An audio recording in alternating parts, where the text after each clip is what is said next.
सात समंदर पार अमेरिका में हो रहे राष्ट्रपति के चुनाव में हो गई है अब हिंदू कार्ड की एंट्री। रिपब्लिक पार्टी के उम्मीदवार डोनाल्ड ट्रंप ने कहा है कि वो हिंदू वोटों के हितों की रक्षा करेंगे। ट्रंप ने राष्ट्रपति जो बाइडेन को इस बात के लिए लताड़ा है कि जब बांग्लादेश में हिंदुओं पर हमले हो रहे थे तब उन्होंने उसे रोका क्यों नहीं। दरअसल अमेरिका में 4 दिन बाद चुनाव होने हैं और अचानक हिंदू वोटों की याद ट्रंप को क्यों आ गई, देखिए हमारी इस रिपोर्ट में। चुनाव से पहले जागा ट्रंप का हिंदू प्रेम, हिंदू बदलेंगे ट्रंप और कमला का गेम।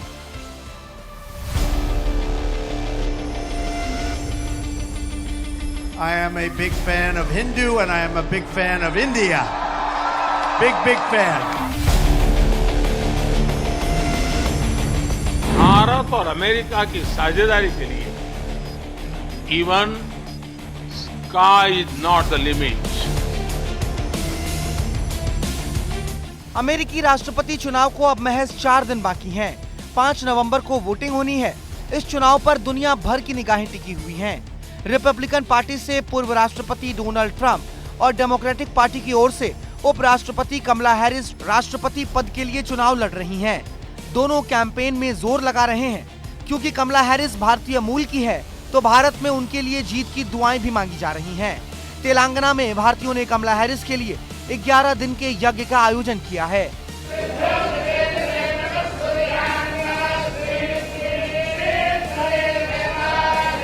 तो वहीं दूसरी ओर हैं अमेरिका के पूर्व राष्ट्रपति और रिपब्लिकन पार्टी के उम्मीदवार डोनाल्ड ट्रंप, जिन्हें हिंदुओं की परवाह हो रही है। कभी दीपावली पर बधाई दे रहे हैं तो कभी एक पोस्ट के जरिए हिंदुओं को सियासी संदेश दे रहे हैं। ट्रंप ने ये पोस्ट किया है जिसमें कमला और बाइडेन पर आरोप लगाए हैं और हिंदुओं के अधिकारों की रक्षा करने की बात कही है। ट्रंप ने बांग्लादेश में हिंदुओं पर हुई हिंसा की निंदा की है।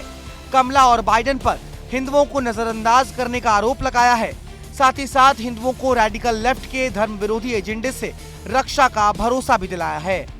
ट्रंप के इस पोस्ट की अमेरिकी हिंदू तारीफ कर रहे हैं।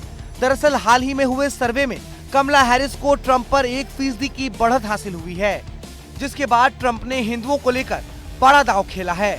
ऐसा दांव जो न सिर्फ इस 1% के मार्जिन को कवर करने में मददगार हो सकता है बल्कि उनके सिर पर जीत का सेहरा भी सजा सकता है।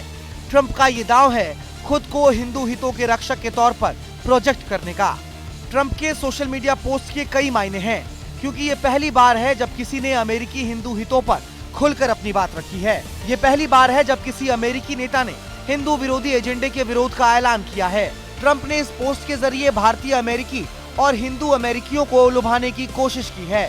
दरअसल कमला हैरिस के भारतीय मूल कनेक्शन के चलते भारतीय अमेरिकी डेमोक्रेट पार्टी को पसंद करते हैं, लेकिन इस चुनाव में कमला इस समुदाय को रिझा पाने में नाकाम दिख रही हैं। कमला हैरिस भारतीय मूल की कही जाती हैं तो फिर तो भारतीयों को उनको समर्थन देना चाहिए, लेकिन ट्रंप जो है लगातार प्रधानमंत्री नरेंद्र मोदी की बात कर रहे हैं, राहुल गांधी कमला हैरिस की बात करते हैं, ट्रंप के फेवर में नहीं दिखते। तो वो अलग तरह की एक सियासत है।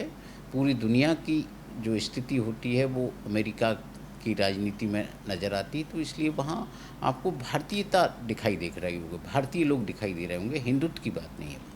दरअसल बीते कुछ सालों में अमेरिका में भारतीय अमेरिकी समुदाय की सियासी अहमियत काफी बढ़ी है। करीब 52 लाख आबादी के साथ ये समुदाय मैक्सिकन अमेरिकन के बाद अमेरिका का सबसे बड़ा प्रवासी समुदाय है। इसे ऐसे भी समझ सकते हैं कि अमेरिका में भारतीय अमेरिकियों की तादाद 1.5 से 1.25% के बीच है। इनमें ज्यादातर आबादी हिंदू आबादी है। अगर इस वर्ग का ट्रंप की तरफ झुकाव बढ़ा तो हैरिस के साथ कांटे की टक्कर में ये फैक्टर निर्णायक साबित हो सकता है। अमेरिका में 5 नवंबर को 60वां राष्ट्रपति चुनाव होगा। इस चुनाव से अमेरिका में 47वां राष्ट्रपति और 50वां उपराष्ट्रपति मिलने वाला है। इस चुनाव पर भारत के कई वर्गों की नजर भी है, क्योंकि अमेरिका भारत का एक महत्वपूर्ण व्यापारिक और रणनीतिक साझेदार है। पहले भारतीय डेमोक्रेट पार्टी का समर्थन करते थे, लेकिन बदलते सालों में लोगों की पसंद और प्राथमिकताएं बदली हैं, जिसका असर वोट के जरिए ही दिखाई देगा। ब्यूरो रिपोर्ट, विस्तार न्यूज। जैसे जैसे चुनाव की तारीख नजदीक आ रही है, कमला हैरिस और ट्रंप के बीच मुकाबला कड़ा होता जा रहा है। एक दिन पहले राष्ट्रपति जो बाइडेन ने रिपब्लिक पार्टी के लोगों को कचरा कह डाला, तो अगले दिन ट्रंप ने कचरा उठाने वालों की ड्रेस पहनकर कचरे वालों का ट्रक भी चलाया। आपको कुछ याद आया? जब राहुल गांधी ने लोकसभा चुनाव में नरेंद्र मोदी को चौकीदार कहा था तो मोदी और बीजेपी के सारे कार्यकर्ताओं में भी चौकीदार बन गए थे। अब आप समझ गए होंगे कि राजनीति देश की हो या विदेश की, एक जैसी ही होती है।